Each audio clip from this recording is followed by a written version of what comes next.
കർത്താവിനാൽ അനുഗ്രഹീതമായ നല്ല വിശുദ്ധ പകൽക്കാലത്തിനായ ദൈവത്തെ സ്തുതിക്കുന്നു. ആരാധനയ്ക്ക് യോഗ്യനായ കർത്താവിനെ സ്തുതിപ്പാനും മഹത്വപ്പെടുത്തുവാനും പ്രാർത്ഥനയോടെ ദൈവസന്നിധിയിലായിരിക്കുന്ന എല്ലാ വിലപ്പെട്ട ദൈവമക്കൾക്കും കർത്താവിന്റെ ദാസനും കുടുംബത്തിനും എല്ലാ പ്രിയപ്പെട്ടവർക്കും ഒരിക്കൽ കൂടെ കർത്താവായ യേശുക്രിസ്തുവിന്റെ നാമത്തിൽ സ്നേഹവന്ദനങ്ങളെ അറിയിക്കുന്നു. ദൈവത്തെ മഹത്വപ്പെടുത്തുവാൻ ഇങ്ങനെ ഒരു ആരാധന, ഒരവസരം ദൈവം നമ്മുടെ ജീവിതത്തിൽ സമ്മാനിച്ച കർത്താവിന്റെ കൃപകൾക്കായി ദൈവത്തെ മഹത്വപ്പെടുത്തുന്നു. കഴിഞ്ഞ ദിവസങ്ങളിൽ ദൈവത്തിന്റെ പരിപാലനം ജീവിതത്തിൽ നമുക്ക് ആസ്വദിച്ചറിയുവാൻ കർത്താവ് സഹായിച്ചു. നാം കടന്നുപോയ എല്ലാ ഇടങ്ങളിലും കർത്താവ് നമ്മെ സൂക്ഷിച്ചു. എത്രയോ ആപത്തുകൾ, അനർത്ഥങ്ങൾ അനേകരുടെ ജീവിതത്തിൽ അത് വേദനയായി, വിപത്തുകളായി മാറിയപ്പോൾ ഇന്നും നമ്മെ താങ്ങി നടത്തുന്ന ആ ഒരു കർത്താവ് കൂടെയുണ്ടെന്ന് ജീവിതത്തിൽ അറിഞ്ഞുകൊണ്ട് ദൈവത്തെ സ്തുതിപ്പാൻ കർത്താവ് നമ്മെ സഹായിക്കുന്നല്ലോ. വളരെ പ്രാർത്ഥനയോടെ, വളരെ സ്തോത്രത്തോടെ നമുക്ക് ദൈവസന്നിധിയിലായിരിക്കാം. ഹല്ലേലൂയ. നാം ആരാധനയ്ക്ക് ദൈവസന്നിധിയിൽ കടന്നു വന്നു. ദൈവത്തെ ആരാധിപ്പാൻ അവസരങ്ങൾ ദൈവം നമുക്ക് നൽകി. ആരാധിപ്പാൻ ആ നിലയിൽ ഉത്സാഹിച്ച എല്ലാ ദൈവമക്കളെ ഓർത്ത് ദൈവത്തെ സ്തുതിക്കുന്നു, കർത്താവിനെ മഹത്വപ്പെടുത്തുന്നു. വളരെ പ്രാർത്ഥനയോടെ ദൈവശബ്ദത്തിനു വേണ്ടി തുടർന്നുള്ള നിമിഷങ്ങൾ നമുക്ക് ചെവിചായിക്കാം. കർത്താവ് തന്റെ വചനത്തിലൂടെ ഈ രാവിലെ നമ്മോട് സംസാരിപ്പാൻ ഹല്ലേലൂയ ഇഷ്ടപ്പെടുമ്പോൾ ആ ദൈവശബ്ദത്തിന് ചെവിചായിക്കുന്ന ഒരു മനോഭാവത്തോടെ ദൈവസന്നിധിയിലായിരിക്കാൻ കർത്താവ് നമ്മെ സഹായിക്കട്ടെ. ദൈവത്തിന് സ്തോത്രം. ആരാധന ദൈവത്തിന് നൽകുന്നതായിരിക്കുമ്പോൾ നമ്മൾ പാട്ടുകൾ പാടി ദൈവത്തെ സ്തുതിക്കുന്നത് ആരാധനയുടെ ഭാഗമായിരിക്കുമ്പോൾ ദൈവവചന ധ്യാനം, ദൈവവചന ശുശ്രൂഷ, ദൈവവചനത്തിന്റെ അടിസ്ഥാനത്തിലുള്ള പ്രസംഗം ദൈവം നമ്മോട് സംസാരിക്കുന്നതാണ്. പ്രാർത്ഥന ദൈവത്തോട് നാം സംസാരിക്കുന്നു. വചന ശുശ്രൂഷ ദൈവം നമ്മോട് സംസാരിക്കുന്നു. അങ്ങനെയെങ്കിൽ വളരെ പ്രാർത്ഥനയോടെ നമുക്ക് ദൈവപാലപിടത്തിലായിരിക്കാം. ദൈവത്തിന് സ്തോത്രം. അനുഗ്രഹിക്കപ്പെട്ട ഒരു സങ്കീർത്തനം ഇന്ന് പകൽ ദൈവം നമുക്ക് നൽകി. കഴിഞ്ഞ ആഴ്ചയിലെ 2 പ്രാർത്ഥനാ യോഗങ്ങളിൽ ഇതിന്റെ ആരംഭ ഭാഗത്ത് നിന്ന് ചില കാര്യങ്ങൾ നമ്മുടെ ചിന്താവിഷയത്തോടുള്ള ബന്ധത്തിൽ ഓർപ്പിക്കുവാൻ ഇടയായി തീർന്നു. നമ്മെ കടാക്ഷിക്കുന്ന ഒരു ദൈവത്തെക്കുറിച്ച് കഴിഞ്ഞ ബുധനാഴ്ചയും കഴിഞ്ഞ വെള്ളിയാഴ്ചയും നമുക്ക് ചിന്തിപ്പാൻ ദൈവം സാവകാശങ്ങൾ നൽകി. കടന്നു വന്ന പ്രിയപ്പെട്ടവർക്ക് ആ ചിന്തകൾ അനുഗ്രഹമായി എന്ന് കർത്താവിൽ വിശ്വസിക്കുന്നു. ഇന്ന് പകൽക്കാലവും നാം വായിച്ച സങ്കീർത്തനത്തിലൂടെ ഒരു ചിന്ത പങ്കുവെച്ച് ദൈവസന്നിധിയിൽ ഇരിപ്പാൻ കർത്താവിൽ ആഗ്രഹിക്കുന്നു. നമ്മുടെ ചിന്തയ്ക്കായി നമുക്കൊരു വേദഭാഗം വായിക്കാം. 6-ാമത്തെ വാക്യം ഒരാവർത്തിയുടെ ദൈവസന്നിധിയിൽ വായിക്കാം. 85-ാം സങ്കീർത്തനം 6-ാമത്തെ വാക്യം ചിന്തയ്ക്കായി നമുക്ക് വായിക്കാം. നിന്റെ ജനം നിന്നിൽ ആനന്ദിക്കേണ്ടതിന് നീ ഞങ്ങളെ വീണ്ടും ജീവിപ്പിക്കയില്ലയോ. ഈ തിരുവചനങ്ങളാൽ ദൈവം നമ്മെ അനുഗ്രഹിക്കുവാൻ വളരെ പ്രാർത്ഥനയോടെ ദൈവസന്നിധിയിൽ നമുക്കായിരിക്കാം. ആ വായിച്ച വചനത്തിന്റെ ചിന്ത ഇതാണ്: നിന്റെ ജനം നിന്നിൽ ആനന്ദിക്കണം. ദൈവത്തിൽ ആനന്ദിക്കുവാൻ ഒരു ദൈവപൈതലിന് പറ്റുമോ എന്നൊരു ചോദ്യത്തിന് മറുപടി നാം എല്ലാവരും പറയുന്നത് പറ്റുമെന്നാണ്. എന്നാൽ എല്ലായ്പ്പോഴും അതിന് കഴിയുമോ എന്ന് ചോദിച്ചാൽ ആ സാഹചര്യങ്ങളുടെ അനുസരിച്ച് നമുക്കതിന് മറുപടി പറയാൻ കഴിയത്തുള്ളൂ. സങ്കീർത്തനം 34:1 ഇങ്ങനെ പറയുന്നു: ഞാൻ യഹോവയെ എല്ലാ കാലത്തും വാഴ്ത്തും, അവന്റെ സ്തുതി എപ്പോഴും എന്റെ നാവിന്മേലിരിക്കും. ഏത് കാലത്തിലും ഏത് അവസരത്തിലും ജീവിതത്തിൽ മാറി മാറി വരുന്ന ഏത് അനുഭവങ്ങളിലും ഒരു ഭക്തന് പറയാൻ കഴിയുന്നത് ഞാൻ യഹോവയെ എല്ലാ കാലത്തും വാഴ്ത്തും. ദൈവത്തിന് സ്തോത്രം. ദൈവം നമ്മിൽ നിന്ന് പ്രതീക്ഷിക്കുന്നത് സുഖദുഃഖ സമ്മിശ്രമായ ഒരു അന്തരീക്ഷമാണ് ഈ ഭൂമിയിൽ നമുക്ക് ലഭ്യമാകുന്നത്. എല്ലായ്പ്പോഴും ഒരു നല്ല കാലം ജീവിതത്തിൽ ഉണ്ടാകണമെന്ന് നാം ആഗ്രഹിക്കുന്നുണ്ട്. എപ്പോഴും ആ നല്ല കാലം നിലനിൽക്കണമെന്ന് ദൈവസന്നിധിയിൽ ആഗ്രഹിക്കുന്നു. ആ നല്ല കാലം എപ്പോഴും നിലനിന്നാൽ ദൈവത്തെ ആരാധിക്കാൻ വലിയ ബുദ്ധിമുട്ടൊന്നും ഉണ്ടാകുകയില്ല. രോഗമില്ലാതിരുന്ന ഒരു അവസ്ഥയാണെങ്കിൽ, സാമ്പത്തിക ക്ലേശമില്ലാതിരിക്കുന്ന ഒരവസ്ഥയാണെങ്കിൽ, നിന്നയോ പരിഹാസവും ഇല്ലാതിരിക്കുന്ന ഒരവസ്ഥയാണെങ്കിൽ, കുടുംബജീവിതം, കുടുംബത്തിലുള്ള പ്രിയപ്പെട്ടവർ, തലമുറകൾ അവരൊക്കെ ആയിരിക്കുന്ന ഇടങ്ങളിൽ മാനിക്കപ്പെട്ട് നിൽക്കുന്ന ഒരനുഭവമാണെങ്കിൽ, ശരീരത്തിലും ആത്മാവിലും ഒക്കെ ഒരു സുഖവും സന്തോഷമുണ്ടെങ്കിൽ ദൈവസന്നിധിയിൽ ആനന്ദിക്കുവാൻ ഒരുപക്ഷെ നമുക്ക് ആർക്കും മടിയുണ്ടാകയില്ല.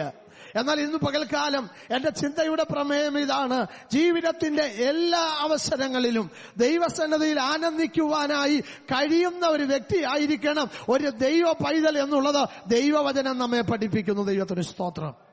ആ ചിന്തയുടെ വിശദാംശങ്ങളിലേക്ക് പോകുന്നതിന് മുമ്പ് നാം വായിച്ച വചനത്തിന്റെ ആരംഭഭാഗം ഒന്നുകൂടെ ഞാൻ ആവർത്തിക്കുകയാണ്: നിന്റെ ജനം നിന്നിൽ ആനന്ദിക്കേണ്ടതിന്. അപ്പോൾ ആ വചനത്തിന്റെ അർത്ഥം ദൈവത്തിലല്ലാത്ത ആനന്ദമുണ്ട്. ദൈവത്തിന്റെ ജനം ദൈവത്തിൽ ആനന്ദിക്കണമെന്നാണ് ദൈവത്തിന്റെ ആഗ്രഹം. എന്നാൽ ദൈവത്തിന്റെ ജനമെന്ന് വിളിക്കപ്പെട്ടവർ പോലും ചില അവസരങ്ങളിൽ ചില പ്രത്യേക സാഹചര്യങ്ങളുടെ സമ്മർദ്ദത്തിന് വിധേയപ്പെട്ട് അല്ലെങ്കിൽ അതിന് വഴങ്ങി മറ്റുള്ള പലതിന്റെയും മുമ്പിൽ ആനന്ദിക്കുന്ന ഒരു അനുഭവം വേദപുസ്തകം നമ്മെ വിളിച്ചറിയിക്കും. ദൈവത്തിന് സ്തോത്രം. ഹല്ലേലൂയ. ദൈവത്തിൽ അല്ലാതുള്ള ഏതെങ്കിലും ഒന്നിന്റെ മുമ്പിലോ ഏതെങ്കിലും ഒന്നിലോ നമ്മൾ ആനന്ദിക്കുന്നു എങ്കിൽ അത് ദൈവവചന അടിസ്ഥാനത്തിൽ ശരിയല്ല. അതിൽ ദൈവകോപം വെളിപ്പെടുമെന്നുള്ളത് ആ പശ്ചാത്തലങ്ങൾ നമ്മെ ഓർപ്പിക്കുന്നു. ദൈവത്തിന് സ്തോത്രം. ആ വേദഭാഗത്തിലേക്ക് നമുക്ക് പോയി ഇതിന്റെ തുടർന്നുള്ള ചിന്തകളിലേക്ക് വരാം. പുറപ്പാട് പുസ്തകത്തിലേക്ക് നമ്മുടെ ശ്രദ്ധ കൊണ്ടുവരാം.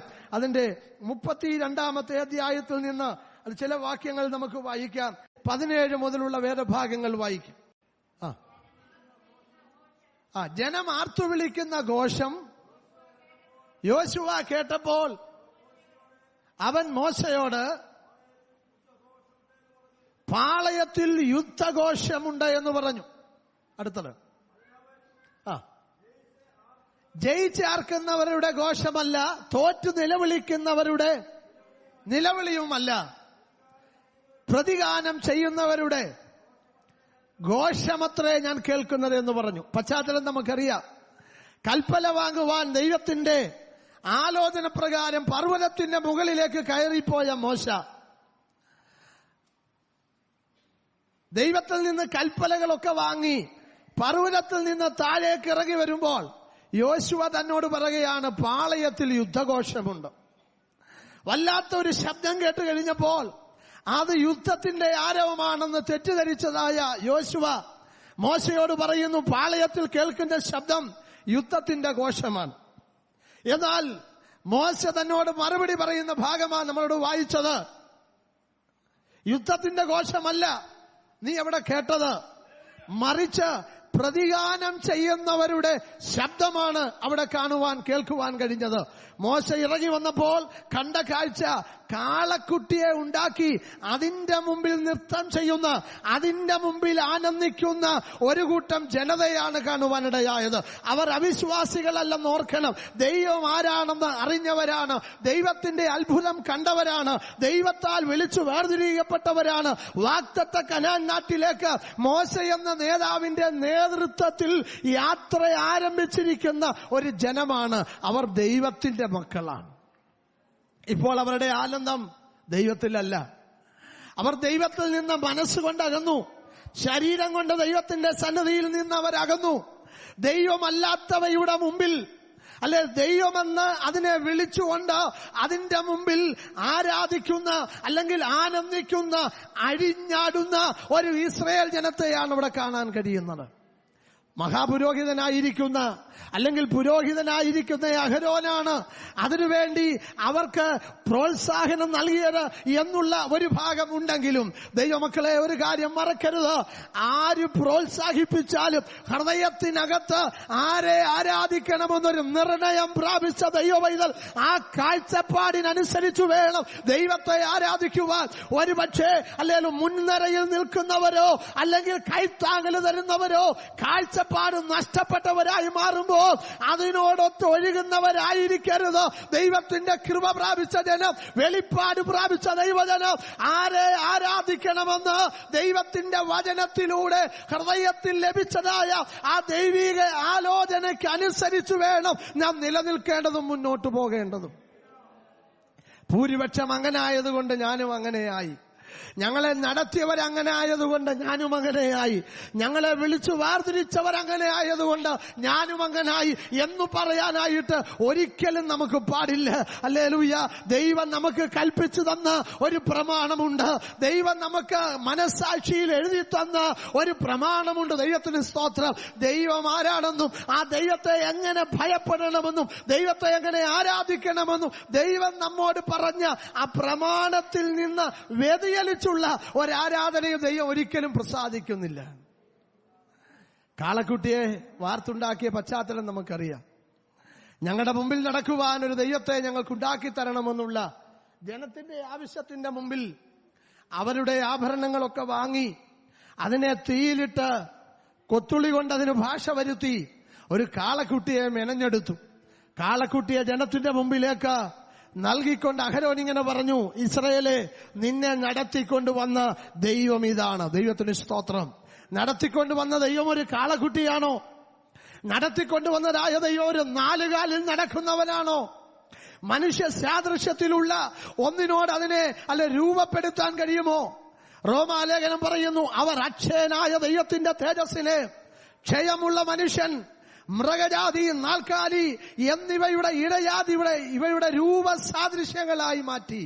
അക്ഷയനായ ദൈവത്തെ, ക്ഷയമില്ലാത്ത മാറ്റമില്ലാത്ത നിത്യനായ ദൈവത്തെ ഒരു നാൽക്കാലി മൃഗത്തിന്റെ രൂപത്തോട് സാദൃശ്യപ്പെടുത്തിക്കൊണ്ട് അതിന്റെ മുമ്പിൽ അതാണ് ദൈവമെന്ന് വിളിച്ചു പറഞ്ഞ് അതിന്റെ മുമ്പിൽ നൃത്തം ചെയ്യുന്ന, അതിന്റെ മുമ്പിൽ ആനന്ദിക്കുന്ന ഒരുപറ്റം ആളുകളെ അവിടെ കാണുവാൻ കഴിയുന്നു.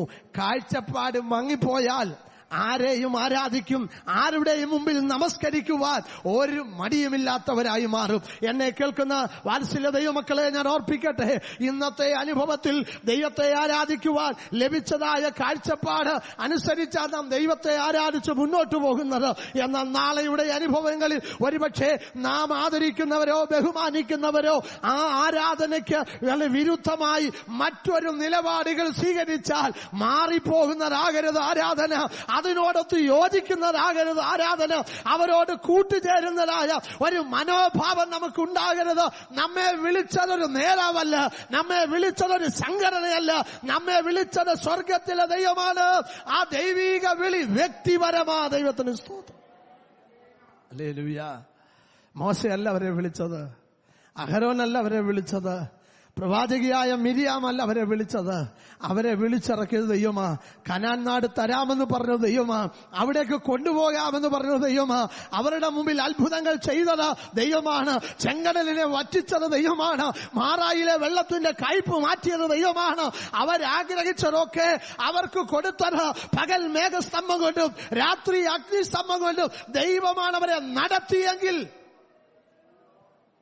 ഹല്ലേലൂയ, ആ ദൈവത്തെ വിട്ടു പോകാൻ ചിലർ തയ്യാറായപ്പോൾ ആ ദൈവം അല്പകാലങ്ങളിലേക്ക് ഹല്ലേലൂയ തങ്ങളിൽ നിന്ന് അകന്നു എന്ന് തോന്നിയപ്പോൾ മറ്റൊന്നിന്റെ മുമ്പിൽ ആനന്ദിക്കാൻ മടി കാണിക്കാത്ത ഒരു കൂട്ടം ആളുകൾ. വായിച്ച കുറിവാക്യം മറക്കരുത്. നിന്റെ ജനം നിന്നിൽ ആനന്ദിക്കേണ്ട, നിന്നിൽ ഹല്ലേലൂയ ജീവനുള്ള അല്ലെങ്കിൽ നിന്നിൽ ആരാധിക്കേണ്ടതിന്, ആനന്ദിക്കേണ്ടതിന് ഇന്ന് പകൽക്കാലം ഒരു നിമിഷം ദൈവമക്കളെ നാം ദൈവസന്നിധിയിൽ പരിശോധിക്കണം. നമ്മുടെ ആത്മീക ജീവിതത്തിൽ, നമ്മുടെ ക്രിസ്തീയ ജീവിതത്തിൽ ആരാധന മറ്റേതെങ്കിലും വിഷയങ്ങൾ കവരുന്നുണ്ടോ? ആരാധന വസ്തുവായി വേറെ എന്തെങ്കിലും ആ ഒരു സ്ഥാനം കൈയടക്കുന്നുണ്ടോ? ദൈവത്തിനു മാത്രം നൽകേണ്ട ആരാധന, ദൈവത്തിനു മാത്രം കൊടുക്കേണ്ട ആരാധന അല്ല ഈ ലോകത്തിലെ നശ്വരമായിരിക്കുന്ന ഹല്ലേലൂയ നശിച്ചു പോകുന്ന ഏതെങ്കിലും ഹല്ലേലൂയ ഒരു സാധന സാമഗ്രികളോ ഏതെങ്കിലും ഒരു വ്യക്തിയോ വസ്തുവോ അത് കൈയടക്കുന്നെങ്കിൽ ഓർത്തുകൊള്ളണം, നമ്മുടെ കാഴ്ചപ്പാട് മാറിപ്പോയി. ഹല്ലേലൂയ. തിരുവചനത്തിലെ ഒരു വാക്യം ഈ അവസരത്തിൽ ഞാൻ ഇതിനെ ഹല്ലേലൂയ ഓർപ്പിച്ചുറപ്പിക്കട്ടെ. നിൽക്കുന്നു എന്ന് തോന്നുന്നവൻ വീഴാതിരിപ്പാൻ സൂക്ഷിക്കട്ടെ. എനിക്കൊരു കുഴപ്പവും വരികയില്ല, എനിക്കൊരു കോട്ടവും വരികയില്ല എന്നുള്ളൊരു വിശ്വാസം നല്ലതാണ്.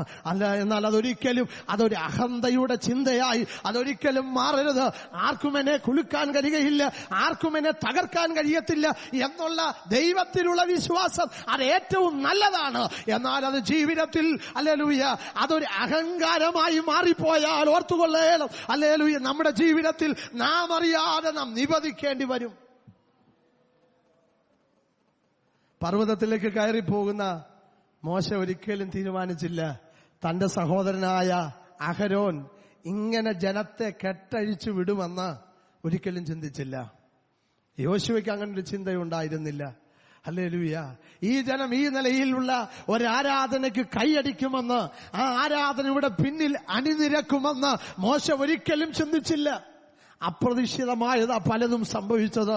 ഒരുപക്ഷെ അതിന്റെ പിന്നിൽ ആ ദൈവത്തിൽ നിന്ന് അവരെ അകറ്റുവാൻ ആഗ്രഹിക്കുന്ന ഒരു ശക്തി അത് ഏതൻ മുതലേ അവരെ അനുധാവനം ചെയ്യുന്നുണ്ടെന്നുള്ളത് പുസ്തകം പഠിക്കുന്നവർക്കറിയാം. ഏത് നിലയിലും അവരുടെ വിരുദ് തെറ്റിക്കുവാൻ ദൈവം പറഞ്ഞതിന് ആ വാക്കിനും വ്യവസ്ഥയ്ക്കും അതിന് തെറ്റുവരുത്താൻ വളരെ പരിശ്രമിക്കുന്ന ഒരനുഭവം ഏതൻ തോട്ടം മുതലേ നമുക്ക് കാണാൻ കഴിയുന്നുണ്ട്. ഹല്ലേലൂയ. അത് അവരെ വിടാതെ ഒളിഞ്ഞും തെളിഞ്ഞും ഒക്കെ ഇങ്ങനെ പ്രവർത്തിച്ചുകൊണ്ടിരിക്കുക.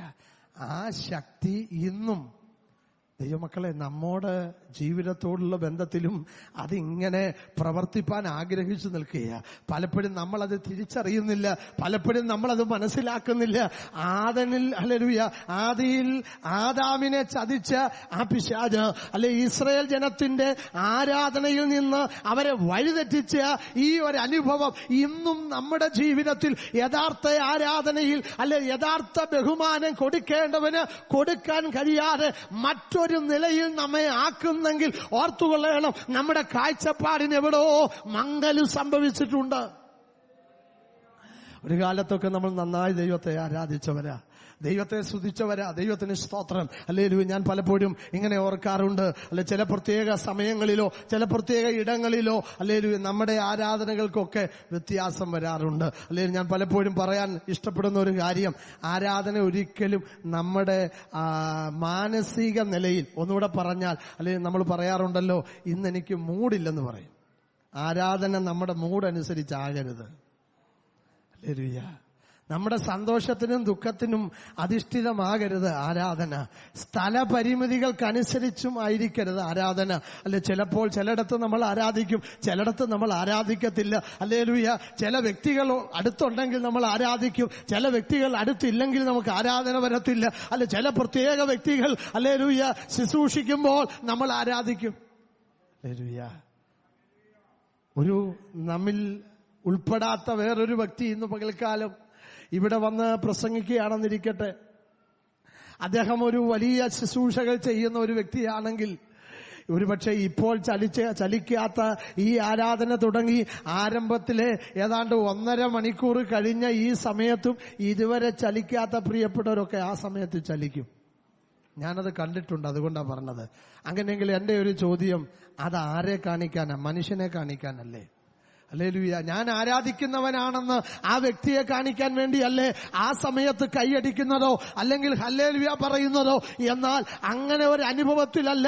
നമ്മുടേതായ ജീവിതത്തിൽ ദൈവം നൽകിയ ആത്മീയ കാഴ്ചപ്പാടുകൾ, ചെയ്യുന്ന കാര്യങ്ങൾ ദൈവത്തിന് വിളങ്ങേണ്ടതാണെങ്കിൽ ആര് പ്രസംഗിച്ചാലും, ആര് വന്നാലും വന്നില്ലെങ്കിലും, ആരടുത്തിരുന്നാലും അടുത്തിരുന്നില്ലെങ്കിലും, ഏത് ഭവനത്തിൽ എപ്പോഴും അകത്ത് ഒരാവേശമുണ്ടെങ്കിൽ ദൈവത്തെ സ്തുതിക്കുന്നവരായിരിക്കണം. ഹല്ലേലൂയ. ചില കൺവെൻഷൻ അല്ലെങ്കിൽ സുവിശേഷ യോഗങ്ങൾ, സുവിശേഷ പ്രസംഗങ്ങൾ, കാവല പ്രസംഗങ്ങളൊക്കെ ഇങ്ങനെ നടക്കുമ്പോൾ ഞാൻ ശ്രദ്ധിച്ചിട്ടുണ്ട്, അതിന്റെ അടുക്കലൂടെ ഒക്കെ പോകുന്ന ആളുകൾ ദൈവത്തിന്റെ വചനം അവർ പ്രസംഗിക്കുന്നതോ അവരുടെ അനുഭവ സാക്ഷിയൊക്കെ കേൾക്കുമ്പോൾ ബസ്സിലിരുന്ന ആൾക്കാർ സ്തുതിക്കുന്ന കണ്ടിട്ടുണ്ട്, റോഡിൽ കൂടെ പോകുമ്പോൾ സ്തുതിക്കുന്ന കണ്ടിട്ടുണ്ട്. എന്താണെന്നറിയാമോ? അതിന്റെ കീഴിലിരിക്കുന്ന പലർക്കും സ്തുതിക്കാൻ കഴിയാതിരിക്കുമ്പോൾ ഈ ബസ്സിലിരിക്കുന്ന വ്യക്തി എന്താ സ്തുതിച്ചത്? വഴി നടന്നു പോകുന്ന വ്യക്തി എന്താ സ്തുതിച്ചത്? അവരുടെ മനോഭാവം അതായതുകൊണ്ട് സ്ഥലപരിമിതികൾക്കനുസരിച്ചല്ല ആരാധന വരുന്നത്. ഏതെങ്കിലും വ്യക്തികളുടേതായ മുഖത മുഖദർശനത്തിലല്ല ആരാധന വരുന്നത്. മുഖദർശനം എന്ന് പറയുന്നത് കർത്താവിന്റെ മാത്രമായി കൊള്ളട്ടെ. എനിക്ക് എന്റെ കർത്താവിനെ ആരാധിക്കണം, എനിക്ക് എന്റെ കർത്താവിനെ പ്രസാദിപ്പിക്കണം. ഹല്ലേലൂയ. ഞാൻ പറഞ്ഞു വന്നതിന്റെ സാരാംശം, ദൈവത്തിലല്ലാതെ മറ്റൊന്നിലും നമ്മൾ ആനന്ദിക്കരുത്. മറ്റൊന്നിന്റെയും മുമ്പിൽ അതാര് നിർബന്ധിച്ചാലും, ഹല്ലേലൂയ, ആര് പ്രോത്സാഹിപ്പിച്ചാലും, ഒരുപക്ഷെ നമ്മളൊക്കെ ശ്രദ്ധിച്ച് സൂക്ഷിച്ച് ആത്മീയ ജീവിതത്തിൽ ഒരുപാട് നല്ല പാഠങ്ങളൊക്കെ പഠിക്കാനായിട്ട് നമ്മൾ എപ്പോഴും ശ്രദ്ധിക്കുന്ന ഒരു വ്യക്തി, ആത്മീയ ലോകത്തിൽ ചൂണ്ടുവലകയായിരിക്കുന്ന ഒരു വ്യക്തി, ആ വ്യക്തി നാളെ ഒരു ദുരുപദേശകനായി മാറിപ്പോയാൽ അതിന്റെ പിറകെ പോകേണ്ടവരല്ല നമ്മൾ. നമുക്ക് വ്യക്തമായ ഒരു മാർഗനിർദ്ദേശം ഈ ദൈവവചനത്തിലൂടെ ദൈവം തന്നിട്ടുണ്ട്. സത്യം എന്താണെന്ന് ദൈവം നമുക്ക് ബോധ്യം തന്നിട്ടുണ്ട്. വചനം പറയുന്നു, സത്യം നിങ്ങൾ അറിയുകയും സത്യം നിങ്ങളെ സ്വാതന്ത്ര്യപ്പെടുത്തുകയും ചെയ്യും. ഈ സത്യമാണ് നമ്മളെ സ്വാതന്ത്ര്യപ്പെടുത്തിയെങ്കിൽ ഒരുപക്ഷെ രക്ഷയിലേക്ക് നടത്താൻ ദൈവം ചിലരെ ഉപയോഗിച്ചെന്നിരിക്കുക. ഏതെങ്കിലും ഒരു വിശ്വാസിയെയോ ഏതെങ്കിലും ഒരു ദൈവദാസനെയോ ഏതെങ്കിലും ഒരു മാധ്യമത്തെയോ ഉപയോഗിച്ചെന്നിരിക്കുക. എന്നാൽ ആ വ്യക്തിയല്ല വലുത്, ആ മാധ്യമം അല്ല വലുത്.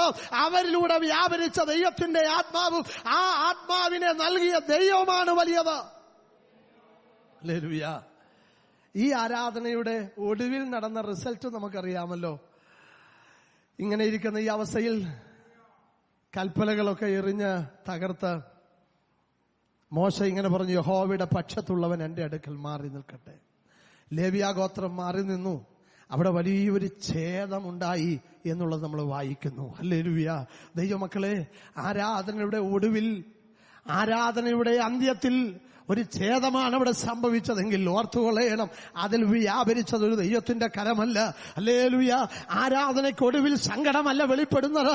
ആരാധനയ്ക്കൊടുവിൽ ദൈവത്തിന്റെ കരം ഭാരമല്ല അവിടെ സംഭവിക്കേണ്ടത്. ആരാധനയിൽ ഒരു വിടുതലും ഒരു സന്തോഷവുമാണ് അവിടെ സംഭവിക്കേണ്ടത്. ഒരു വിടുതലാണ് അവിടെ സംഭവിക്കുന്നത്.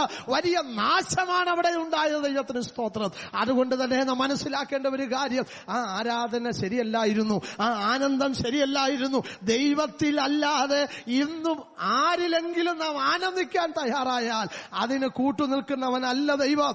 അതിനൊരിക്കൽ പോലും ആമേൻ പറയാൻ സ്വർഗമുണ്ടാകയില്ല.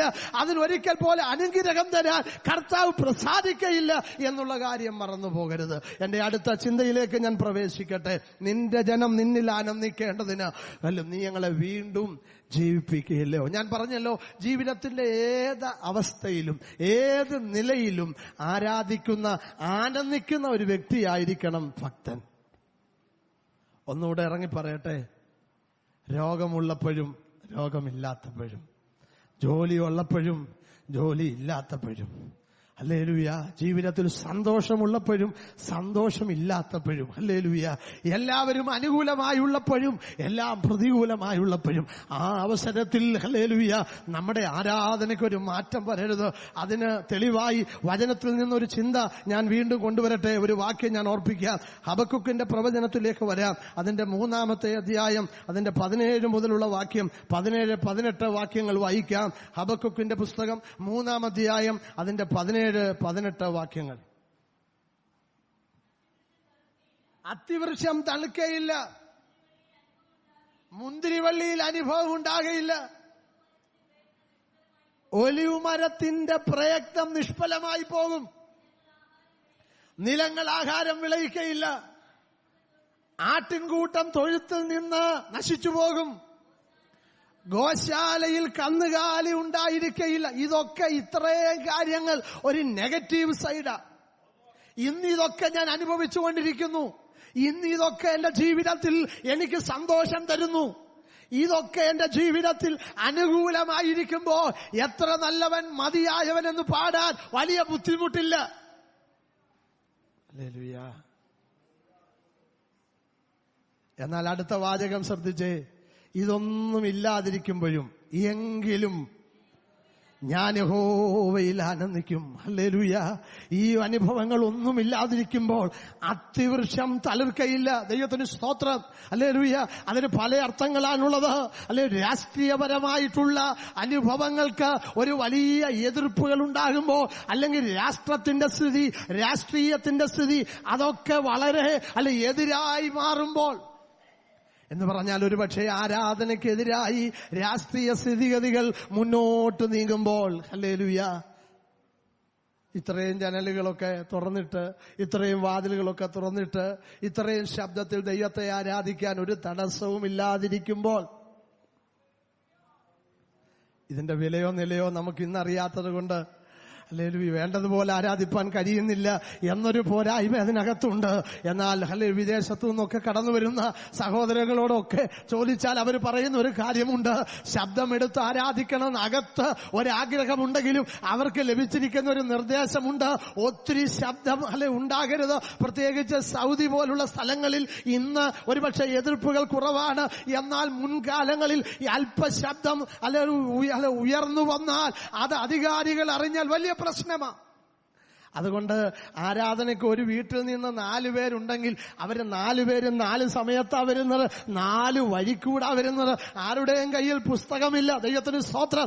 അന്ന് പുസ്തകമില്ലാതെ ആരാധനയ്ക്ക് വരുന്നത് എന്താണെന്നറിയാമോ? പുസ്തകം കൊണ്ടുവരാൻ വയ്യാത്തത് കൊണ്ടാ. ഹല്ലേലൂയ. കൃപയാൽ നമ്മുടെ ഇടയിൽ അങ്ങനെ ഒരു പ്രവണത ഇല്ലാത്തതോർത്ത് ദൈവത്തെ സ്തുതിക്കുന്നു. പലയിടങ്ങളിലും പുസ്തകം ആലയത്തിൽ അങ്ങ് നിക്ഷേപിച്ചിരിക്കുക. ദൈവത്തിന് സ്തോത്രം. കാരണം അവര് പറയുന്നത് ഇത് ചുമന്നുകൊണ്ട് വരണ്ടായല്ലോ. ആലയത്തിലൊരു പുസ്തകം, വീട്ടിലൊരു പുസ്തകം, ഇനി ഫാക്ടറിയിലാ ജോലി ചെയ്യുന്നെങ്കിൽ അവിടെ ഒരു പുസ്തകം. കാരണം ബൈബിൾ എല്ലായിടത്തും കൊണ്ട് വായിക്കാൻ കഴിയും. പക്ഷേ ദൈവമക്കളെ, ഇത് ചുമന്നുകൊണ്ട് നടക്കുന്നത് തന്നെ അതൊരു അഭിമാനമാണ്.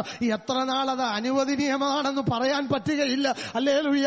സൗദിയിലുള്ള ആളുകൾക്കൊക്കെ ഒരു കാലത്ത് ഒരുപക്ഷെ ഇന്നും അതിൻ്റെതായ ബുദ്ധിമുട്ടുള്ള സ്ഥലങ്ങൾക്കാണ് പരസ്യമായി ദൈവത്തെ ആരാധിപ്പാൻ, ശബ്ദമെടുത്ത് ദൈവത്തെ സ്തുതിപ്പാൻ കഴിയാത്ത അനുഭവം. ഇതെല്ലാം അനുകൂലമാകുമ്പോൾ ആനന്ദിക്കുക എന്നുള്ളത് മാത്രമല്ല, അങ്ങനെ ഒരു എതിര് വന്നാലും അത്തിവൃക്ഷം തളിർക്കയില്ല.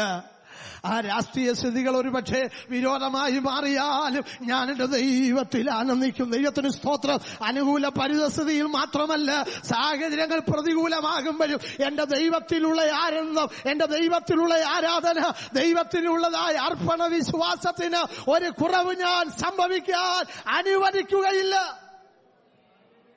അത്തിവൃക്ഷം തളിർക്കയില്ല. മുന്തിരിവള്ളിയിൽ അനുഭവം. ഹല്ലേലൂയ. ആത്മീക തലങ്ങളിലുള്ളതായിട്ടുള്ള അരക്ഷിതാവസ്ഥ എന്ന് പറഞ്ഞാൽ, അന്ത്യകാലത്ത് മനുഷ്യന്റെ സ്നേഹം തണുത്തു പോകുമെന്ന് ദൈവവചനം പറയുന്നു. ഹല്ലേലൂയ.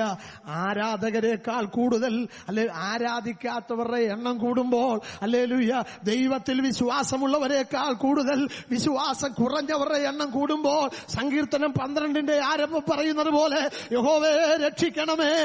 ഭക്തന്മാർ കുറഞ്ഞു പോകുന്നു. മനുഷ്യർ കുറയുന്നല്ല, ഭക്തന്മാർ കുറയുന്നു. വിശ്വസ്തന്മാർ മനുഷ്യപുത്രന്മാരുടെ ഇടയിൽ ഹല്ലേലൂയ കുറയുക, അവിശ്വസ്തന്മാർ കൂടുകയാ, അഭക്തന്മാർ കൂടുകയാ. എവിടെ നോക്കിയാലും ഹല്ലേലൂയ ആരാധനയ്ക്ക് പ്രോത്സാഹനം ലഭിക്കാത്തതായ ഒരു പരിതസ്ഥിതി വന്നാലും ഞാൻ എന്റെ ദൈവത്തിൽ ആനന്ദിക്കും. ദൈവമൈതലേ, ആരാധിച്ചില്ലെങ്കിലും, ആര് പ്രാർത്ഥിച്ചില്ലെങ്കിലും, ഒരുപക്ഷെ അതിന്റെ കൂടെ ഭവനത്തിൽ വസിക്കുന്നവർ ആരാധിച്ചില്ലെങ്കിലും, അവർ പ്രാർത്ഥിച്ചില്ലെങ്കിലും, അവർ ഉപവസിച്ചില്ലെങ്കിലും, അവർ ദൈവത്തോട് അടുത്തിരിക്കാൻ സമയം കണ്ടെത്തിയില്ലെങ്കിലും, ഇന്നു പകൽ വ്യക്തിപരമായി എനിക്കും നിനക്കും ഒരു തീരുമാനം ഉണ്ടാകണം. ഞാൻ ദൈവത്തിൽ ആനന്ദിക്കും. ഹല്ലേലൂയ. ആരാധന ആത്മീകവും എന്ന് പറയുന്നത് ഹല്ലേലൂയ കുടുംബ പശ്ചാത്തലത്തിൽ അധിഷ്ഠിതമാണെങ്കിലും മറ്റുള്ളവരുടെ ആരാധനയുടെ അനുഭവത്തിലല്ല നമ്മുടെ ആരാധന ഇരിക്കുന്നത്. മറ്റുള്ളവർ കൈയടിച്ചാൽ ഞാനും കൈയടിക്കാമെന്നല്ല, മറ്റുള്ളവർ കൈയടിച്ചില്ലേലും ഞാൻ കൈയടിക്കണം. ദൈവത്തിന് സ്തോത്രം. മറ്റുള്ളവർ ആരാധിച്ചാൽ ഞാൻ ആരാധിക്കാമെന്നല്ല, മറ്റുള്ളവർ ആരാധിച്ചില്ലേലും ഞാൻ ആരാധിക്കണം. മറ്റുള്ളവർ പ്രാർത്ഥിച്ചാൽ ഞാനും പ്രാർത്ഥിക്കാമെന്നല്ല, മറ്റുള്ളവർ പ്രാർത്ഥിച്ചില്ലെങ്കിലും ഞാൻ പ്രാർത്ഥിക്കണം. കാരണം എന്റെ ജീവിതത്തിൽ ചെയ്ത വിടുതൽ എനിക്ക് മാത്രമേ അറിയത്തുള്ളൂ. ദൈവത്തിന് സ്തോത്രം. കർത്താവ് എനിക്ക് വേണ്ടി ചെയ്ത വിടുതൽ അത് വ്യക്തിപരമാണ്, ആരുടെയും കെയർ ഓഫിൽ വന്നതല്ല. എനിക്ക് ദൈവം തന്ന വിടുതൽ അത് എന്റെ ജീവിതത്തിൽ മാത്രം ഞാൻ അനുഭവിച്ചത്. അതുകൊണ്ട് അവരവരുടെ ജീവിതത്തിൽ അവരവരനുഭവിച്ച വിടുതലുകൾക്ക് ഒത്തവണ്ണം ദൈവത്തെ സ്തുതിക്കണം. രാഷ്ട്രീയ സ്ഥിതിഗതികൾ എതിരായി മാറുമ്പോൾ ദൈവത്തിൽ ആനന്ദിക്കുക. ആത്മീക സ്ഥിതികൾ ആരാധനയ്ക്ക് പ്രോത്സാഹനം നൽകാതിരിക്കുമ്പോൾ അവിടെയും ദൈവത്തിൽ ആരാധിക്കുക, ദൈവത്തിൽ ആനന്ദിക്കുക. മൂന്നാമത് അവിടെ പറയുന്നത് ഒലിവ് വൃക്ഷത്തിന്റെ ഫലം നിഷ്ഫലമായി പോകും എന്ന് പറഞ്ഞാൽ എന്റെ ബിസിനസ് തലങ്ങൾ, ഹല്ലേലൂയ, എന്റെ ഭൗതിക നേട്ടങ്ങൾ, എന്റെ വരുമാന മാർഗങ്ങൾ, തുടർന്നുള്ള ഭാഗമെല്ലാം അതാ നമ്മളെ വെളിപ്പെടുത്തുന്നത്. നിലങ്ങളുടെ വിഷയങ്ങളും ഗോശാലയുടെ അനുഭവവും അല്ലെങ്കിൽ ആട്ടിൻ തൊഴുത്തിന്റെ അനുഭവം എല്ലാം ബിസിനസ്സും വരുമാന മാർഗങ്ങൾ അതൊക്കെ എതിരായി മാറുമ്പോൾ, എല്ലാം ഉള്ളപ്പോൾ ഹല്ലേലൂയ, കാശ് നിറച്ച് ഹല്ലേലൂയ, പോക്കറ്റ് നിറച്ച് അല്ലെ പണമുള്ളപ്പോൾ ഒരുപക്ഷേ അല്ലെ ഭവനത്തിനകത്ത് അതിൽ ഒരു നിലയിൽ ഒരു കുറവില്ലാതിരിക്കുമ്പോൾ പ്രാർത്ഥിക്കുവാനും ആരാധിപ്പാനും ഒരു താല്പര്യം വരുന്നതല്ല ഒരു ആത്മീകരുടെ ലക്ഷണമെന്ന് പറയുന്നത്. ഇതൊന്നുമില്ലാതിരിക്കുമ്പോഴും ഇതിനൊക്കെ കുറവ് സംഭവിക്കുമ്പോഴും ഒരുപക്ഷെ ഞാൻ പ്രതീക്ഷിച്ചതിനനുസരിച്ച് എനിക്കൊരു നന്മ കിട്ടിയില്ലെങ്കിലും ഹല്ലേലൂയ, ഹല്ലേലൂയ, ഞാൻ ആഗ്രഹിച്ചതുപോലെ ഒരു വളർച്ച ഉണ്ടായില്ലെങ്കിലും ഹല്ലേലൂയ, ഒരു നന്മ പ്രാപിപ്പാൻ കഴിഞ്ഞില്ലെങ്കിലും അവിടൊക്കെ ദൈവത്തെ പരീക്ഷിക്കരുത്. ഹല്ലേലൂയ, ദൈവത്തോട് കോപിക്കരുത്, ദൈവത്തോട് മത്സരിക്കരുത്. ആ അനുഭവങ്ങൾക്കൊക്കെ ഒരു കുറവ് സംഭവിച്ചാലും ഹല്ലേലൂയ, ലഭിക്കുന്നതൊന്നും എനിക്കൊരു പ്രയോജനകരമായി ലഭിക്കുമെന്ന് പ്രതീക്ഷിച്ച ഞാൻ കാത്തിരുന്നത് ഒരുപക്ഷെ എനിക്ക് വേണ്ടതുപോലെ അനുഗ്രഹമായി അനുകൂലമായി തീർന്നില്ലെങ്കിലും ഞാൻ ദൈവത്തിൽ ആനന്ദിക്കും. ഹല്ലേലൂയ. ആരംഭത്തിൽ ഞാൻ പറഞ്ഞ വാക്കുകൾ അതാണ്. നന്മയുള്ളപ്പോഴും ഇല്ലാത്തപ്പോഴും ഹല്ലേലൂയ. ആരാധന അതിനെ ബാധിക്കരുത്. ദൈവത്തിന് സ്തോത്രം.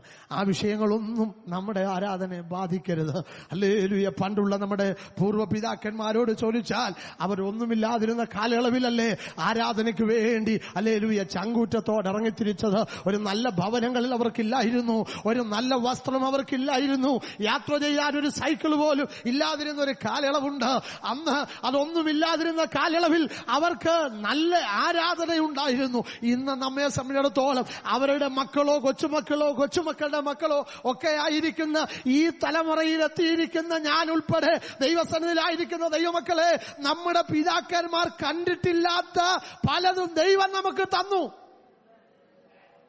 ഹല്ലേലൂയ. അവരാസ്വദിച്ചിട്ടില്ലാത്തത്.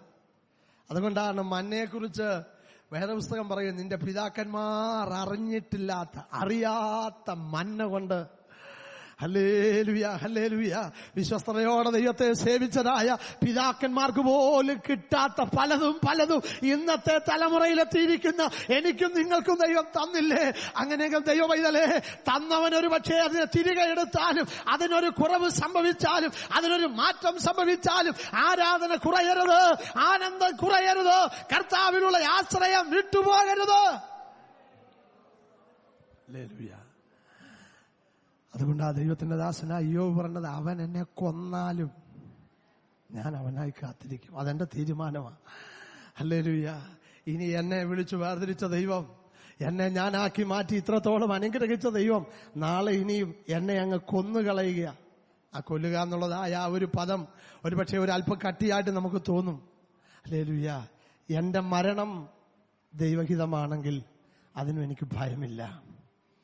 ഒരുപക്ഷെ ദൈവം എനിക്ക് തന്ന ആയുസിന്റെ മധ്യേ ദൈവം എന്നെ എടുത്താലും എനിക്ക് ഭയമില്ല. ഞാൻ വിശ്വസിക്കുന്നു എന്റെ നാളുകൾ അത്രയേ ഉള്ളൂ എന്ന് ചിന്തിച്ച അതിലും ഞാൻ സന്തോഷിക്കും. അതാ പൗലോസ് പറഞ്ഞത്, ജീവനാലാകട്ടെ മരണത്താലാകട്ടെ എപ്പോഴും ക്രിസ്തു എന്നിൽ അല്ലെ പ്രസാദിക്കുവാൻ മഹത്വപ്പെടുവാനാണ് ഞാൻ ഇച്ഛിക്കുന്നത്. അതുകൊണ്ട് പ്രിയരെ, നിന്റെ ജനം നിന്നിൽ ആനന്ദിക്കേണ്ടതിന് ജീവിതത്തിന്റെ അനുകൂല പ്രതികൂല കാലാവസ്ഥയിലും ഏതനുഭവത്തിലും ഏത് നിലകളിലും ദൈവത്തിൽ ആനന്ദിക്കുന്ന ഒരു നല്ല അനുഭവം ദൈവം നമുക്കുണ്ടാകട്ടെ. ആകട്ടെ. നമ്മുടെ ജീവിതത്തിൽ ലഭിക്കുന്നതായ ഏത് ആനന്ദവേളകളിലും ഏത് സന്തോഷവേളകളും അതൊരു നിമിഷം പരിശോധിക്കണം. അത് കർത്താവിലുള്ള ആനന്ദമാണോ? അതിൽ നമ്മൾ ഒരുപക്ഷെ നാം സ്വയം മറന്ന് അല്ലെങ്കിൽ സന്തോഷിക്കുന്നുണ്ട്, ആനന്ദിക്കുന്നുണ്ട്. എന്നാൽ ആ ആനന്ദത്തിന്റെ എല്ലാം പിന്നിൽ ഒരു ദൈവത്തിന്റെ കരമുണ്ടോ എന്നുള്ളത് നമ്മൾ നന്നായി പരിശോധിച്ചു നോക്കണം. ദൈവത്തിന് സ്തോത്രം. ഒന്ന് രണ്ട് ആനന്ദങ്ങളെ കുറിച്ചുകൂടെ വേദപുസ്തകത്തിൽ നിന്ന് ഓർപ്പിച്ച് എന്റെ വാക്കുകൾക്ക് വിരാമം കുറിക്കാം. അപ്പോസ്തലപ്രവൃത്തികളുടെ പുസ്തകം 16-ാം അധ്യായത്തിന്റെ 34-ാമത്തെ വാക്യം നമുക്കൊന്ന് വായിക്കാം. അപ്പോസ്തലപ്രവൃത്തികളുടെ പുസ്തകം 16-ാം അധ്യായത്തിന്റെ 34-ാമത്തെ വാക്യം. പിന്നെ അവരെ വീട്ടിൽ കൈക്കൊണ്ട് ദൈവത്തിൽ വിശ്വസിച്ചതിൽ വീടടക്കം ആനന്ദിച്ചു. പശ്ചാത്തലം നമുക്കറിയാം. ഒരു ജയിലറുടെ മാനസാന്തരമാണ്, ഒരു കാരാഗൃഹ പ്രമാണിയുടെ മാനസാന്തരമാണ്.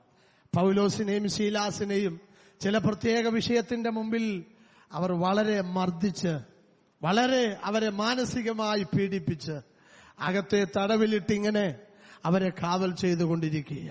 എന്നാൽ ദൈവത്തിന്റെ വചനം പറയുന്നു, 16-25 വാക്യങ്ങളൊക്കെ വായിക്കുമ്പോൾ അർദ്ധരാത്രിക്ക് ഈ ദൈവത്തിന്റെ ഭക്തന്മാർ ദൈവത്തെ പാടി സ്തുതിച്ചു. ദൈവത്തിന് സ്തോത്രം. ജീവിതത്തിന്റെ എല്ലാ സമയങ്ങളിലും ദൈവത്തിന്റെ സന്നിധിയിൽ ആനന്ദിക്കാൻ അവർ തയ്യാറായതുകൊണ്ട് ദൈവമക്കളെ ആ ആനന്ദം ചിലരിലേക്ക് പകരാനിടയായി. നമ്മെ ശ്രദ്ധിക്കുന്ന ഒരു ലോകത്തിലാണ് നമ്മൾ ആയിരിക്കുന്നത്. അല്ലെ, ജീവിതത്തിന്റെ അനുകൂലാവസ്ഥകൾ മാത്രമുള്ളപ്പോൾ നമ്മുടെ വീട്ടിൽ നിന്ന്, നമ്മുടെ വായിൽ നിന്ന് പാട്ടും പ്രാർത്ഥനയും ഒക്കെ ഉയരുന്നതായ ഒരു സാഹചര്യം ഉണ്ടായിരിക്കാം. എന്നാൽ ജീവിതത്തിന്റെ പരുക്കനായിട്ടുള്ള സ്ഥിതിഗതികളിലൂടെ നമ്മൾ കടന്നു പോകുമ്പോഴും നമ്മുടെ ഭവനത്തിൽ നിന്ന് പാട്ട് ഉയരുമ്പോൾ, ഹല്ലേലൂയ, നമ്മുടെ അതിരത്തിൽ സ്തോത്രം വരുമ്പോൾ നമ്മെ ശ്രദ്ധിക്കുന്നവർ പറയും, ഇത് എന്തോ ഒരു അത്ഭുത ജീവിയാ. ഹല്ലേലൂയ.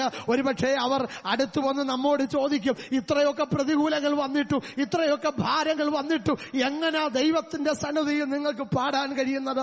എങ്ങനെയാ ദൈവസന്നിധി പ്രാർത്ഥിക്കാൻ കഴിയുന്നത്? അതിൻ്റെതായ രഹസ്യമെന്തെന്ന് ചോദിച്ച് അടുത്തു വരുന്ന ആളുകളുണ്ട്. അങ്ങനെയുള്ളവർക്ക് നമ്മെ മനസ്സിലാക്കുവാനും നമ്മെക്കുറിച്ച് പറഞ്ഞു കൊടുക്കുവാനും നമ്മെക്കുറിച്ച് പറയുന്നതിനേക്കാൾ ഉപരി ദൈവത്തെക്കുറിച്ച് ചൂണ്ടിക്കാട്ടി കൊടുക്കുവാൻ കഴിയുമെങ്കിൽ അവരും ഈ രക്ഷ കരസ്ഥമാക്കും. ഈ ജയിലറുടെ മാനസാന്തരത്തിന് കാരണമായി തീർന്ന ഒരു വലിയ കാര്യം, ഇവരെ തടവുകാരായി ഇങ്ങനെ അകത്തെ തടവറയിലിട്ട് ഇങ്ങനെ സൂക്ഷിക്കുക. അവർക്കൊരു വിസ്താരമുണ്ട്. വിസ്താരത്തിന്റെ ദിവസങ്ങൾക്ക് വേണ്ടി, സമയങ്ങൾക്ക് വേണ്ടിയാണ് അവരെ ഇതിനകത്ത് ഇങ്ങനെ സൂക്ഷിച്ചുകൊണ്ടിരിക്കുന്നത്. എന്നാൽ അന്ന് ദൈവത്തിന്റെ ഒരു അത്ഭുതം അവിടെ നടന്നു. കാരാഗൃഹത്തിന്റെ അടിസ്ഥാനങ്ങൾ ഇളകി, എല്ലാവരുടെയും ചങ്ങല അഴിഞ്ഞുപോയി. അതൊക്കെ നമ്മൾ വായിക്കുന്നു. പൗലോസിന്റെയും ശീലാസിന്റെയും മാത്രമല്ല, തങ്ങളോടൊരുമിച്ച് ആ വിവിധ സെല്ലുകളിലായിരുന്ന ആ കാരാഗൃഹത്തിന്റെ ഭിത്തികൾക്കുള്ളിലായിരുന്ന ആളുകളുടെ ഒക്കെ ചങ്ങല അഴിഞ്ഞു പോയി. അപ്പോൾ കാരാഗൃഹ പ്രമാണി ഉറക്കമുണർന്നു കഴിഞ്ഞപ്പോൾ അവൻ ചിന്തിച്ചു, ഈ ആളുകളെല്ലാം എന്ത് ചെയ്ത് കാണും? രക്ഷപ്പെട്ട് കാണും. എന്നിട്ട് താൻ വാളൂരി തന്നെ കൊല്ലാൻ തുടങ്ങിയപ്പോൾ പൗലോസ് പറഞ്ഞു, നിനക്ക് തന്നെ നീ ഒരു ദോഷവും, ഞങ്ങളെല്ലാവരും. അതാ തന്നെ അത്ഭുതപ്പെടുത്തിയത്. ഹല്ലേലൂയ. ഈ കൈമേൽ നിന്ന് വിലങ്ങ് പോയിട്ടും വാതിൽ തുറന്നിട്ടും ആരും എന്ത് ചെയ്തില്ല? രക്ഷപ്പെട്ടില്ല. വല്ല നിവൃത്തിയുണ്ടെങ്കിൽ അല്ലെങ്കിൽ ഈ വിലങ്ങുകളൊക്കെ ഒന്ന് ഉരുമിയൊടിച്ച് ജയിൽ ചാടിപ്പോകാൻ ജയിലിൽ അടയ്ക്കപ്പെടുന്ന വ്യക്തികളുടെ ആഗ്രഹം. എന്നാൽ വാതിലുകൾ തുറന്നിട്ടും കൈമേലുള്ള ചങ്ങലകൾ അഴിഞ്ഞു പോയിട്ടും അവരെ പിടിച്ചു നിർത്തിയതിന്റെ രഹസ്യം എന്താണെന്നുള്ള ആ ഒരു വിഷയമാണ് തന്നെ അത്ഭുതവാനാക്കിയത്. അതുകൊണ്ടാണ് അവൻ ആ വിഷയവുമായി അറിയാനായിട്ട് കടന്നു എന്നിട്ട് ചോദിക്കുന്നു, യജമാനന്മാരെ, രക്ഷ പ്രാപിപ്പാൻ ഞാൻ എന്ത് ചെയ്യണം? രക്ഷപ്പെട്ടിട്ട് നിങ്ങൾ പുറത്തു പോകാതെ ഇതിനകത്തിരുന്നെങ്കിൽ ആ രക്ഷ പ്രാപിപ്പാൻ ഞാനും എന്ത് ചെയ്യണം? അല്ല, കർത്താവായ യേശുവിൽ വിശ്വസിക്കുക, എന്നാൽ നീയും നിന്റെ കുടുംബവും രക്ഷ പ്രാപിക്കും. ദൈവത്തിന് സ്തോത്രം. കാരാഗൃഹ പ്രമാണിക്ക് പകർന്നു കൊടുക്കാൻ ഒരു ദൂതുണ്ട്.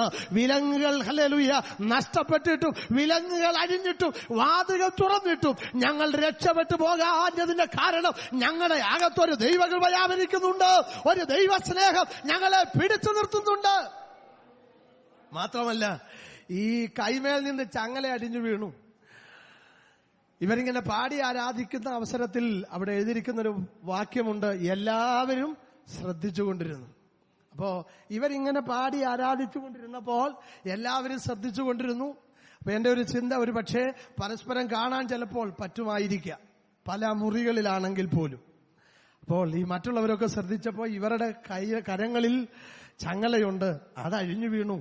എല്ലാവരും ഒക്കെ ശ്രദ്ധിച്ചപ്പോൾ അവരിലും എന്തോ ഒരു ചലനം പോലെ അവർക്ക് അനുഭവിക്കാനിടയായി. ആ ചലനത്തിനനുസരിച്ച് ഒരുപക്ഷെ ഇഷ്ടമില്ലാതിരുന്ന ഒരു സാഹചര്യത്തിലാണെങ്കിലും അവരിൽ ഈ ഒരു അത്ഭുതവും ഈ ആരാധനയും ഈ പാട്ടുമൊക്കെ കേട്ടുകൊണ്ടിരുന്നപ്പോൾ ഇഷ്ടമില്ലെങ്കിലും അവരുടെയും അതരം ചലിച്ച് അവരും ആ ദൈവത്തെ സ്തുതിക്കാൻ തുടങ്ങിയപ്പോൾ അവരുടെയും ചങ്ങല പതുക്കെ അഴിഞ്ഞു വീണു. വാതിലുകളൊക്കെ തുറന്നപ്പോ അവരെല്ലാരും കൂടി ഈ സെല്ലിനകത്ത് വന്നു. അതാ പൗലോസ് പറഞ്ഞ വാക്കിന്റെ അർത്ഥം, ഞങ്ങളെല്ലാവരും ഇവിടെ ഉണ്ട്, ഞങ്ങളെല്ലാം ഒരിടത്താ. ദൈവത്തിന് സ്തോത്രം. ആരും രക്ഷപ്പെട്ടിട്ടില്ല. നീ അതോർത്ത് ഭാരപ്പെടേണ്ട. ഈ വിഷയത്തിന്റെ ഒടുവിൽ 34-ാമത്തെ വാക്യത്തിൽ നമ്മൾ വായിച്ചത്, അവർ വീടടക്കം ആനന്ദിച്ചു ദൈവത്തിൽ വിശ്വസിച്ചതിൽ. അതാ ഇവിടെ എഴുതി വച്ചിരിക്കുന്നത്, ദൈവത്തിൽ വിശ്വസിച്ചതിൽ അവർ വീടടക്കം ആനന്ദിച്ചു. നിന്റെ ജനം നിന്നിൽ ആനന്ദിക്കേണ്ടതിന് നീ ഞങ്ങളെ വീണ്ടും ജീവിപ്പിക്കയില്ലയോ? ദൈവപൈതലേ, ദൈവം നമ്മെ ആക്കുന്ന ഇടം ഏത് സാഹചര്യമാണെങ്കിലും പിടിച്ച വിശ്വാസത്തിനു വേണ്ടി ലഭിച്ച കാഴ്ചപ്പാടിനനുസരിച്ച് ഞാനും നീയും നിലകൊണ്ടാൽ കാരാഗ്രഹത്തെ പോലും ഒരു സുവിശേഷീകരണത്തിന്റെ ഒരു കലവറയാക്കി മാറ്റാൻ എന്റെ ദൈവത്തിന് കഴിയുമെന്നുള്ള യാഥാർത്ഥ്യം നമ്മൾ മറന്നു പോകരുത്. ഒരു പശ്ചാത്തലം കൂടെ, ഒരു വാക്യം കൂടെ ഓർപ്പിച്ച് 2-3-4 മിനിറ്റിനുള്ളിൽ എന്റെ വാക്കുകളെ അവസാനിപ്പിക്കാം. ലൂക്കോസിന്റെ സുവിശേഷം 15-ാം അധ്യായത്തിന്റെ 24-ാമത്തെ വാക്യം കൂടെ നമുക്ക് വായിക്കാം. ലൂക്കോസ് 15-ന്റെ 24-ാമത്തെ വാക്യം. ഈ എന്റെ മകൻ മരിച്ചവനായിരുന്നു, വീണ്ടും ജീവിച്ചു, കാണാതെ പോയിരുന്നു, കണ്ടുകിട്ടിയിരിക്കുന്നു എന്ന് പറഞ്ഞ് അങ്ങനെ അവർ ആനന്ദിച്ചു തുടങ്ങി. നിന്റെ ജനം നിന്നിൽ ആനന്ദിക്കേണ്ടതിന് നീ ഞങ്ങളെ വീണ്ടും ജീവിപ്പിക്കുകയില്ലയോ? ഇവിടെ ഇതാ ഈ ഭവനത്തിൽ ഒരു ആനന്ദം. ഈ ആനന്ദത്തിൻ്റെതായ കാരണം മറ്റൊന്നുമല്ല, നഷ്ടപ്പെട്ടു പോയി എന്ന് ചിന്തിച്ച, എന്നേക്കുമായി നഷ്ടപ്പെട്ടു എന്ന് ചിന്തിച്ചതായ ഒരുവന്റേതായ മടങ്ങിവരവ്. ആ മടങ്ങിവരവിൽ ആ പിതാവ് ഉൾപ്പെടെ ആ ഭവനം സന്തോഷിക്കുന്ന ഒരു അനുഭവം. ഹല്ലേലൂയ. ദൈവസന്നിധിയിൽ ഈ പിതാവിനെ നമ്മുടെ സ്വർഗീയനായ ദൈവത്തിന് ഒരു നിഴലായി കണ്ടാൽ ഈ നഷ്ടപ്പെട്ടു പോയ മനുഷ്യൻ, നഷ്ടപ്പെട്ടു പോയ മാനവവർഗത്തിന് അല്ല നിഴലായി നിൽക്കുകയാ. അല്ല, നഷ്ടപ്പെട്ടു പോയ മനുഷ്യവർഗത്തിന്റെ തിരിച്ചുവരവിൽ സ്വർഗത്തിലെ ദൈവം സന്തോഷിക്കുമെങ്കിൽ, ഹല്ലേലൂയ ഹല്ലേലൂയ, മാനസാന്തരപ്പെട്ട ഒരു പാപിയെ ചൊല്ലി സ്വർഗം സന്തോഷിക്കുന്ന അനുഭവത്തെ കുറിച്ച് വചനം നമ്മെ പഠിപ്പിക്കുന്നത് പോലെ, പ്രിയപ്പെട്ടവരെ, ഇവൻ മടങ്ങി വന്നപ്പോ ആ വീടടങ്കം അവരാനന്ദിപ്പാനിടയായി, അവരാനന്ദിച്ച് തുടങ്ങുവാനിടയായി. കാരണം മറ്റൊന്നുമല്ല, മടങ്ങി വന്നതിലുള്ള സന്തോഷം. ഈ ആനന്ദത്തിന്റെ പിന്നിലും ഒരു ദൈവത്തിന്റെ കരമുണ്ട്. നിന്നിൽ ആനന്ദിക്കേണ്ടതിന് നീ ഞങ്ങളെ വീണ്ടും ജീവിപ്പിക്കയില്ലയോ? അല്ലെങ്കിൽ നഷ്ടപ്പെട്ടു പോയപ്പോൾ ആ ആനന്ദം നഷ്ടപ്പെട്ടു, ആ സന്തോഷം നഷ്ടപ്പെട്ടു. ആ ഭവനത്തില് ആ പിതാവിന്റെ മുഖത്ത് ആ ഒരു ആനന്ദമില്ല. കാരണം തന്റെ മകൻ നഷ്ടപ്പെട്ടു പോയി. താൻ പറഞ്ഞിട്ടല്ല, തന്റെ ആഗ്രഹപ്രകാരം അവൻ തന്നിൽ നിന്ന് അകന്നുപോയി. എന്നാൽ നഷ്ടപ്പെട്ട അന്നു മുതൽ അവന്റെ മടങ്ങിവരവിന് വേണ്ടി പ്രാർത്ഥിക്കുന്ന ഒരു പിതാവ്, അവന്റെ തിരിച്ചുവരവിന് വേണ്ടി പ്രാർത്ഥിക്കുന്ന ഒരു പിതാവ്. ഒരുപക്ഷെ ആ പിതാവ് പ്രാർത്ഥിച്ചു കാണുമെന്ന് എന്റെ ചിന്ത. ദൈവമേ, അവനൊരു സുബോധം കൊടുക്കണമേ. പ്രിയപ്പെട്ടവരെ, ഇന്ന് പകൽക്കാലം ദൈവസന്നിധിയിലായിരിക്കുന്ന മാതാപിതാക്കളെ, അല്ലെ ഒരുപക്ഷെ തലമുറയോടുള്ള ബന്ധത്തിൽ, അല്ലെ വിടുവിക്കപ്പെടാനുള്ള പ്രിയപ്പെട്ടവരോടുള്ള ബന്ധത്തിൽ നീ പ്രാർത്ഥിക്കുന്ന ഓരോ വാക്കുകളും അതേപടി അംഗീകരിച്ച് ദൈവസന്നിധിയിൽ കുറിച്ചു വെക്കുന്ന ഒരു ദൈവമുണ്ട്. ആ വാക്കുകൾക്കനുസരിച്ച് ചിലതിനെ രൂപാന്തരപ്പെടുത്താൻ, ചിലതിനെ തിരിച്ചു കൊണ്ടുവരാൻ, ചിലതിനെ മടക്കിക്കൊണ്ടുവരാൻ എന്റെ ദൈവം വിശ്വസ്തനാ.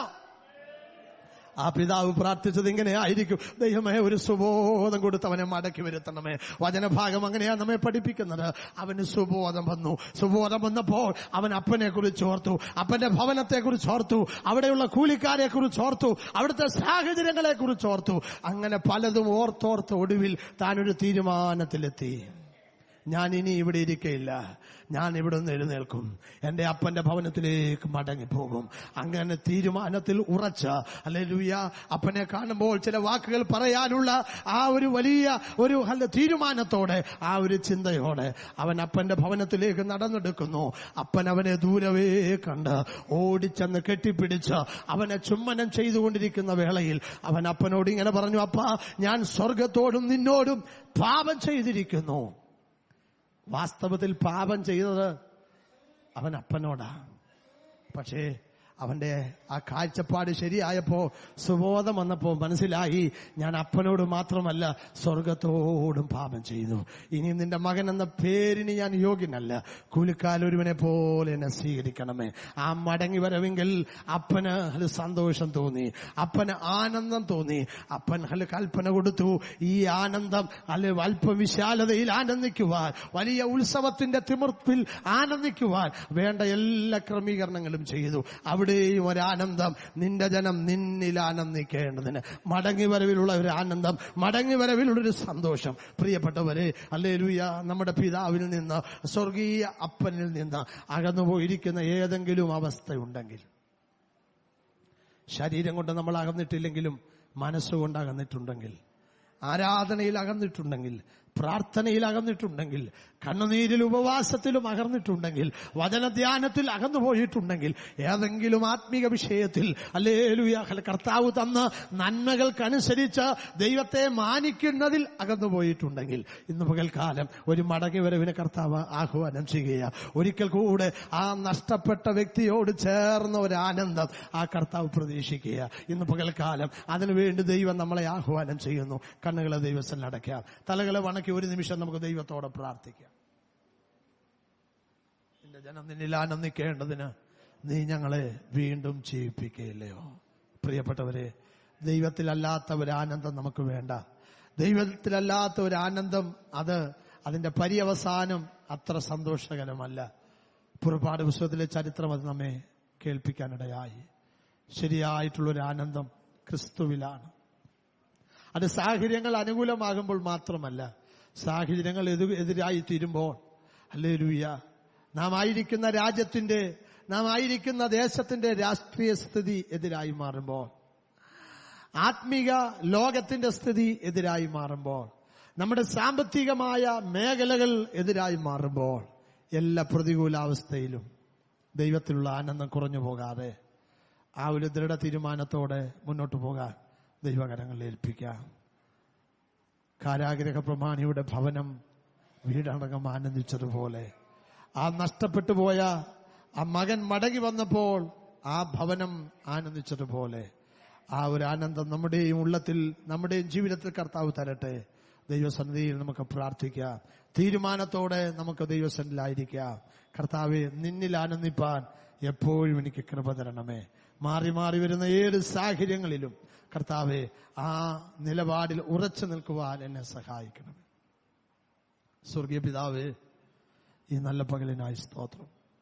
ഒരിക്കൽ കൂടെ അവിടുത്തെ സന്നിധിയിലായിരിക്കാൻ അവിടുന്ന് കൃപ ചെയ്തല്ലോ. ഞങ്ങളെ കേൾപ്പിച്ച നല്ല വചനത്തിനായി സ്തോത്രം. നല്ല ആലോചനകൾക്കായി നന്ദി പറയുന്നു. അവിടുത്തെ സന്നിധിയിൽ എപ്പോഴും ആനന്ദിക്കുവാൻ, അവിടുത്തെ സന്നിധിയിലല്ലാതെ മറ്റൊന്നിലും, മറ്റൊരു വിഷയത്തിലും ആനന്ദം കണ്ടെത്തുവാൻ ഇടവരാതിരിക്കുവാൻ അവിടുന്ന് ഞങ്ങളെ സഹായിക്കണമേ. പല അനുഭവങ്ങൾ അതിനോടുള്ള ബന്ധത്തിൽ ഞങ്ങളെ കേൾപ്പിച്ചല്ലോ. എല്ലാ വചനങ്ങൾക്കായി സ്തോത്രം. ഞങ്ങൾ ഉൾക്കൊള്ളുന്ന ദൈവവചനത്തിനനുസരിച്ച് ഞങ്ങളുടെ ജീവിതത്തെ ക്രമീകരിച്ച് ചുവടുകളെ വെപ്പാൻ ഞങ്ങളെ സഹായിക്കണമേ. തുടർന്നോട് ഞങ്ങളെ അനുഗ്രഹിക്കണമേ. പാലപിടത്തിലായിരിക്കുമ്പോൾ അനുഗ്രഹിക്കപ്പെട്ട സാക്ഷ്യങ്ങളും അനുഗ്രഹിക്കപ്പെട്ട ആലോചനകളൊക്കെ ഞങ്ങൾക്ക് നൽകണമേ. എല്ലാ മഹത്വവും അവിടുത്തേക്ക് അർപ്പിക്കുന്നു, യേശു കർത്താവിന്റെ നാമത്തിൽ തന്നെ. കരവും ശബ്ദമുയർത്തി ദൈവത്തെ ഒന്ന് സ്തുതിച്ചാട്ടെ. Hallelujah, hallelujah, hallelujah. ആപത്തിലും രോഗത്തിലും എനിക്കഭയം നീ മാത്രമേ. ആപത്തിലും രോഗത്തിലും എനിക്കഭയം നീ മാത്രമേ. കാലുകളെ വീഴ്ചയിൽ നിന്നും രക്ഷിക്കുന്നതും നീയേ. എന്റെ പ്രാണനെ മരണത്തിൽ വീണ്ടെടുത്തോനെ, കണ്ണുനീർ തുടപ്പോനെ. എന്റെ പ്രാണനെ മരണത്തിൽ വീണ്ടെടുത്തോനെ, കണ്ണുനീർ തുടപ്പോനെ. നല്ലവനെ നൽവഴി കാട്ടി എന്നെ വഴി നടത്തൂ. നല്ലവനെ നൽവഴി കാട്ടി എന്നെ വഴി നടത്തൂ. മരുഭൂമിയിൽ അജഗണം പോലെ തൻ ജനത്തെ നടത്തിയോനേ. മരുഭൂമിയിൽ അജഗണം പോലെ തൻ ജനത്തെ ആഴിയാതിൽ വീതിയൊരുക്കി മറുകരയണച്ചവനെ. കണ്ണിൻ താഴ്വരയിൽ ഇരുൾ വീതികളിൽ നീ എന്നെ വഴി നടത്തൂ. കണ്ണിൻ താഴ്വരയിൽ ഇരുൾ വീതികളിൽ നീ എന്നെ വഴി നടത്തൂ. നല്ലവനെ നൽവഴി കാട്ടി എന്നെ വഴി നടത്തൂ. നല്ലവനെ നൽവഴി കാട്ടി എന്നെ വഴി നടത്തൂ.